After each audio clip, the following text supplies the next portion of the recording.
আবু সাইদের নাম শুনছেন না আপনারা সবাই? এই স্টাইলটা মনে আছে?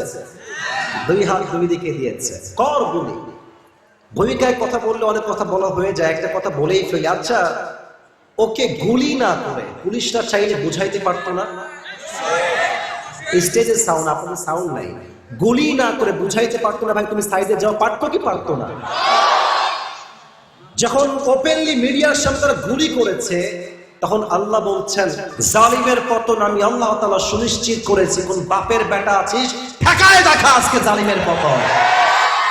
ছাত্রদের রক্ত গরম হয়েছে, মিছিল হয়েছে, রক্ত দিয়েছে, শহীদ হয়েছে। এই শহীদের বিনিময়ে এই দেশটা আবার স্বাধীন হয়েছে। অতএব এটাই প্রমাণ, শুধুমাত্র মাহফিল করেই দিন কায়েম করা যায় না, স্বাধীন হওয়া যায় না।